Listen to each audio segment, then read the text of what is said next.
రైతు రుణమాఫీ 6 గ్యారెంటీల అమలుపై కాంగ్రెస్ బీఆర్ఎస్ మధ్య డైలాగ్ వార్ కంటిన్యూ అవుతుంది. ఆగస్టు 15 లోపు 2 లక్షల రైతు రుణమాఫీ 6 గ్యారెంటీలు అమలు చేస్తే రాజీనామా చేస్తానని సీఎం రేవంత్ కు సవాల్ చేశారు మాజీ మంత్రి బీఆర్ఎస్ ఎమ్మెల్యే హరీష్ రావు. ఇందుకోసం రాజీనామా లేఖతో అసెంబ్లీ ముందున్న గన్ పార్క్ దగ్గరకు అమరవీళ్ల స్తూపానికి రావాలని సవాల్ చేశారు హరీష్. రాజీనామా లేఖతో గన్ పార్క్ వెళ్తున్నానని చెప్పారు హరీష్. దమ్ముంటే సీఎం రేవంత్ గన్ పార్క్ రావాలన్నారు. గ్యారెంటీలు అమలు చేస్తే తాను రాజీనామాకు సిద్ధమని మరోసారి ప్రకటించారు హరీష్. ప్రజలకు మేలు జరిగితే తనకు అదే చాలన్నారు. గతంలో కొడంగల్లో ఓడిపోతే రాజకీయ సన్యాసం తీసుకుంటానని రేవంత్ మాట తప్పారని విమర్శించారు హరీష్. ఇప్పుడు కూడా తాము కొత్త కోరికలు హామీలు ఏమీ కోరుకోవడం లేదని, కేవలం కాంగ్రెస్ ఇచ్చిన వాగ్దానాలే అమలు చేయాలని అడుగుతున్నామన్నారు హరీష్. రాష్ట్ర ముఖ్యమంత్రి రేవంత్ రెడ్డి గారు దేవుళ్ల మీద ప్రమాణం చేస్తూ ఆయన మరొకసారి రాష్ట్ర ప్రజల్ని, రైతాంగాన్ని మోసం చేయాలనే ప్రయత్నం చేస్తూ ఉన్నారు.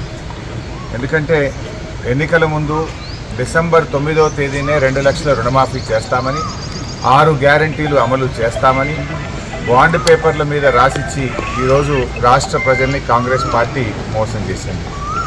మోసం చేసింది చాలక మరొకసారి పార్లమెంట్ ఎన్నికల్లో కూడా ప్రజల్ని మోసం చేయాలని ప్రయత్నం చేస్తూ ఉంది. ఎందుకంటే ఈరోజు రాష్ట్రంలో ప్రజలు కాంగ్రెస్ పార్టీ మీద, ఆ ప్రభుత్వం మీద నమ్మకాన్ని కోల్పోయారు. 100 రోజుల్లో 6 గ్యారెంటీలు అమలు చేస్తామని బాండ్ పేపర్ల మీద రాసిచ్చి ప్రజలకిచ్చిన మాట తప్పింది కాంగ్రెస్ పార్టీ. ఒక్క విషయంలో కాదు, డిసెంబర్ 9వ తేదీనే 2 లక్షల రుణమాఫీ చేస్తామని, తొలి సంతకం 6 గ్యారెంటీల మీద చేస్తామని, అసెంబ్లీలో చట్టబద్ధత తెస్తామని, 100 రోజుల్లో అమలు చేసి తీరుతామని, చివరికి సోనియా గాంధీ గారి చేత కూడా రాష్ట్ర ప్రజలకు లేఖ రాయించారు. కానీ ఈరోజు మాట తప్పినటువంటి కాంగ్రెస్ ప్రభుత్వం మళ్ళీ పార్లమెంట్ ఎన్నికల్లో ప్రజల్ని మోసం చేయడానికి ఇంకేమీ లేక ఈరోజు దేవుణ్ణి కూడా వాడుకుంటున్నటువంటి పరిస్థితి ఉన్నది. అంటే బాండ్ పేపర్ల కాలం చెల్లింది, బాండ్ పేపర్ల మీద ప్రజల్ని మళ్ళీ మోసం చేయలేమని చెప్పి చివరికి దేవుణ్ణి వాడుకున్నటువంటి పరిస్థితి. అందుకే ఈరోజు నేను ఒకటే సవాల్ చేస్తూ ఉన్నాను, మీరు దేవుడి మీద ప్రమాణం కాదు, నిజంగా మీరు ఆగస్టు 15వ తేదీలోగా 2 లక్షల రుణమాఫీ ప్రజలకు ఇచ్చిన ప్రకారంగా 6 గ్యారెంటీలు 13 హామీలను మీరు బాండ్ పేపర్ల మీద రాసిచ్చారు. వాటన్నింటినీ ఆగస్టు 15వ తేదీలోగా మీరు అమలు చేసినట్టయితే నేను నా శాసన సభ్యత్వానికి రాజీనామా చేసి తిరిగి ఉప ఎన్నికల్లో పోటీ కూడా చేయను అని చెప్పి ముఖ్యమంత్రి గారికి సవాల్ వేశారు. ముఖ్యమంత్రి గారు కూడా గన్ పార్క్కి వచ్చి మేధావుల సమక్షంలో తన రాజీనామా పత్రాన్ని కూడా మేధావులకు అందించాలని చెప్పి నేను డిమాండ్ చేశాను. ఆయనే ముందు నన్ను అడిగాడు, హరీష్ నీ రాజీనామా పత్రం జేబులో పెట్టుకోమని. నేను నా రాజీనామా పత్రం తీసుకొని ఈరోజు గన్ పార్క్ దగ్గరికి బయలుదేరుతా ఉన్నాను. మీరు రండి, మీ రాజీనామా పత్రం పెట్టండి, నా రాజీనామా పత్రం మేధావుల చేతిలో పెడదాం. ఒకవేళ మీరు అమలు చేసినట్టయితే నా రాజీనామా పత్రాన్ని స్పీకర్ గారికి పంపిస్తాను. మీరు అమలు చేయలేకపోతే మీ రాజీనామా పత్రాన్ని గవర్నర్ గారికి పంపించండి. అప్పుడు ప్రజలకు నమ్మకం కలుగుతుంది. లేదంటే నువ్వు మళ్ళొక్కసారి రాష్ట్ర ప్రజల్ని మోసం చేస్తున్నావని, పార్లమెంట్ ఎన్నికల కోసం దేవుడి మీద ప్రమాణాలు చేస్తున్నామని చెప్పి ప్రజలు స్పష్టమవుతుంది. ఎందుకంటే మీకు అలవాటు, గతంలో కూడా కొడంగల్లో ఓడితే రాజకీయ సన్యాసం తీసుకుంటామని మాట తప్పిన చరిత్ర మీకున్నది. అసెంబ్లీ ఎన్నికల్లో ప్రజలకు ఇచ్చిన మాట నిలబెట్టుకొని చరిత్ర మీకున్నది. ఇది మరొకసారి రాష్ట్ర ప్రజలు మోసపోవద్దన్నదే నా ఉద్దేశం. ఎందుకంటే నా పదవి కంటే నిజంగా నువ్వు చేయాలనే నేను కోరుకుంటున్నా, అమలు జరగాలనే నేను కోరుకుంటున్నా, ప్రజలకు మేలు జరగాలనే నేను కోరుకుంటున్నా. 5 ఏళ్ల నా ఎమ్మెల్యే పదవి కంటే ఈ రాష్ట్రంలోని కోట్ల మంది ప్రజలకు రుణమాఫీ జరగడం, అక్క చెల్లెళ్లకు 2,500 రూపాయలు మహాలక్ష్మి కింద అందడం, 42 లక్షల మంది ఆసరా పెన్షన్దారులకు డిసెంబర్లోనే 4,000 రూపాయల పెన్షన్ ఇస్తాను నువ్వు చెప్పావు. ఆ 4,000 రూపాయల పెన్షన్ అందితే అంతకంటే నాకు సంతోషం ఉండదు. ఎమ్మెల్యే పదవి కంటే కూడా రాష్ట్ర ప్రజలకు మేలు జరగడంలోనే నాకు ఆనందం ఉంది, నాకు సంతోషం ఉంది. ఇలా ప్రతిపక్షంగా మా బాధ్యతనే మిమ్మల్ని అడగడం, కానీ ఇలా మీరేందంటే ప్రతీకార చర్యలకు పాల్పడతా ఉన్నారు. ప్రశ్నిస్తే ప్రతీకార చర్యలకు దిగుతూ ఉన్నారు, అక్రమ కేసులు పెడతా ఉన్నారు, ప్రతిపక్షం అనేది లేకుండా చేయాలని చూస్తూ ఉన్నారు. ఇలా రాష్ట్ర ప్రజలు మిమ్మల్ని అమలు చేయమని అధికార బాధ్యత మీకు ఇచ్చారు. మీరు అమలు చేయకపోతే ప్రశ్నించమని ప్రతిపక్ష బాధ్యత మాకిచ్చారు. ఇవాళ ప్రధాన ప్రతిపక్షంగా మీరు ఇచ్చిన మాట అమలు చేయాలని మిమ్మల్ని ప్రశ్నించడమే మా బాధ్యత. మేము ఒకవేళ ప్రశ్నించకపోతే రాష్ట్ర ప్రజలు మాకిచ్చిన బాధ్యతను మేము నిర్వర్తించని వాళ్ళం అవుతాం, మేము ఫెయిల్ అయిన వాళ్ళం అవుతాం. అందుకే ఇవాళ రాష్ట్ర ప్రజల కోసం, రాష్ట్రంలో మరి బడుగు బలహీన వర్గాల కోసం, పేదల కోసం, మహిళల కోసం, రైతుల కోసం నేను రాజీనామాకు సిద్ధపడ్డా. కనీసం ఈ ప్రయత్నం ద్వారానైనా ముఖ్యమంత్రి గారు ఇవన్నీ అమలు చేస్తారని ఆశిస్తున్నా, ప్రజలకు మేలు జరుగుతుందని ఆశిస్తున్నా. మరి నేను ఈరోజు ముఖ్యమంత్రి గారిని కూడా గన్ పార్క్ దగ్గరికి వచ్చి తన నిజాయితీ రుజువు చేసుకోవాలని రాష్ట్ర ముఖ్యమంత్రి రేవంత్. మరోవైపు అసెంబ్లీ గన్ పార్కు చేరుకుంటున్నారు బీఆర్ఎస్ నేతలు, కార్యకర్తలు. అయితే లోక్సభ ఎన్నికల కోడ్ ఉండడంతో ఎలాంటి నిరసనలు, ధర్నాలకు అనుమతి లేదని పోలీసులు చెబుతున్నారు. ముందస్తు అనుమతి లేకుండా గన్ పార్కు దగ్గరకు ఎవరూ రావద్దని పోలీసులు హెచ్చరిస్తున్నారు.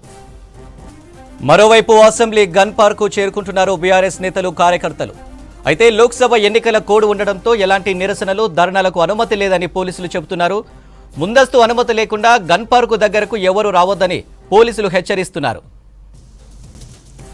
మరోవైపు అసెంబ్లీ గన్ పార్కు చేరుకుంటున్నారు బీఆర్ఎస్ నేతలు, కార్యకర్తలు. అయితే లోక్సభ ఎన్నికల కోడ్ ఉండడంతో ఎలాంటి నిరసనలు, ధర్నాలకు అనుమతి లేదని పోలీసులు చెబుతున్నారు. ముందస్తు అనుమతి లేకుండా గన్ పార్కు దగ్గరకు ఎవరూ రావద్దని పోలీసులు హెచ్చరిస్తున్నారు. దీనికి సంబంధించి మరిన్ని అప్డేట్స్ షరీఫ్ లైవ్ లో అందిస్తారు. షరీఫ్, అసెంబ్లీ గన్ పార్క్ దగ్గర సిచ్యువేషన్ ఎలా ఉంది? హరీష్ రావు గన్ పార్క్ పిలుపునివ్వడం జరిగింది. ఇక్కడికి వచ్చి తన రాజీనామా పత్రాన్ని ఇక్కడ పెట్టి నిరసన వ్యక్తం చేస్తూ సవాల్ విసురుతున్నానన్న విషయాన్ని ఆయన స్టేట్మెంట్ ఇచ్చారు. దీంతో బీఆర్ఎస్ కార్యకర్తలంతా కూడా గన్ పార్క్ కి చేరుకుంటారు. ఇప్పటికే ఎంపీ ఎలక్షన్స్ కోడ్ ఉంది కాబట్టి ఆ కోడ్ లో భాగంగా ఎవరిని అనుమతించమని చెప్పి పోలీసులు గన్ పార్క్ వద్ద చేరుకున్నారు. సో పోలీసులకి కొద్దిసేపటి క్రితమే చేరుకున్నటువంటి దాదాపు 30 మంది బీఆర్ఎస్ కార్యకర్తలు ఎవరైతున్నారో వాళ్ళందరినీ అడ్డుకునే ప్రయత్నం చేస్తున్నారు. కొద్దిసేపటి క్రితమే తలసాని శ్రీనివాస్ యాదవ్, సనత్ నగర్ ఎమ్మెల్యే, ఆయన కూడా చేరుకున్నారు. పోలీసుతో వాగ్వాదానికి దిగుతున్నటువంటి పరిస్థితి. ఎక్కువ మంది ఎవరు లేరు, కేవలం హరీష్ రావుతో పాటు కొంతమంది మాత్రమే వస్తారనేటువంటి మాటల్ని వాళ్ళు చెప్తున్నారు. ఇంతకుముందు హరీష్ రావు నివాసం దగ్గర నుంచి బయలుదేరే టైంలో కూడా ఆయన ఒకటే సమాధానం చెప్పారు. కాంగ్రెస్ పార్టీ ఎన్నికల ముందు ఏవైతే హామీలు ఇచ్చిందో, రుణమాఫీ అని చెప్పి రైతులకు భరోసా ఇచ్చిందో దాన్ని మాట నిలబెట్టుకోవడంలో 4 నెలలు అవుతోంది, విఫలమైంది సర్కార్ అనేటువంటి విషయాన్ని ఆయన చెప్తారు. అదే అంశం పైన రాజీనామాకు సిద్ధంగా ఉన్నాను, రాజీనామా చేస్తాననేటువంటి అంశాన్ని చెప్పారు. మరోవైపు ముఖ్యమంత్రి రేవంత్ పైన కూడా ఆయన తీవ్రమైనటువంటి ఆరోపణలు చేసినటువంటి పరిస్థితి మనం చూస్తున్నాం. దేవుళ్ల పైన ఒట్టు వేసి తెలంగాణ ప్రజానీకాన్ని మభ్యపెట్టే ప్రయత్నం రేవంత్ రెడ్డి చేస్తున్నారు. స్థానిక మంత్రులు అదే వ్యవహార శైలిలో మాట్లాడుతున్నటువంటి విషయాలను కూడా హరీష్ రావు చెప్పారు. మరి ఇక్కడికి వచ్చిన తర్వాత ఒకవైపు పర్మిషన్ లేదని చెప్పి పోలీసులు చెప్తున్నారు, మరోవైపు వచ్చి తీరుతామనేటువంటి అంశాన్ని బీఆర్ఎస్ శ్రేణులు చెప్తున్నటువంటి పరిస్థితి. ఎంపీ ఎలక్షన్స్ వేళ పొలిటికల్ హీట్ మాత్రం పుట్టిందని చెప్పాలి. సో పోలీసులు పూర్తి స్థాయిలో భారీగా మోహరించారు. ఎందుకంటే ఎలక్షన్ కోడ్ ఉంది కాబట్టి ఇదంతా కూడా భారత ఎన్నికల కమిషన్ హ్యాండ్ ఓవర్ లోకి వెళ్తుంది. దాంట్లోనే రూల్స్ అండ్ గైడ్ లైన్స్ అని ఉంటాయి కాబట్టి ఖచ్చితంగా అనుమతించము. ఒకవేళ కోడ్ ని ఉల్లంఘిస్తే కోడ్ ఆఫ్ కండక్ట్ కింద చర్యలు తీసుకుంటామనే విషయాలను పోలీసులు చెప్తున్నారు. మరోవైపు స్థానికంగా ఉన్నటువంటి లీడర్లు, మాజీ కార్పొరేషన్ చైర్మన్లు వాళ్ళంతా కూడా చేరుకుంటున్నారు.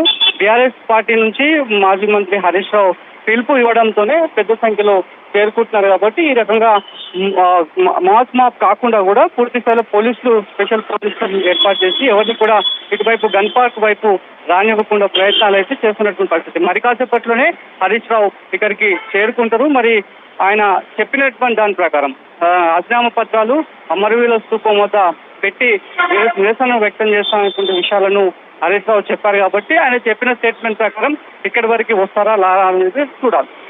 Right Sharif, thank you.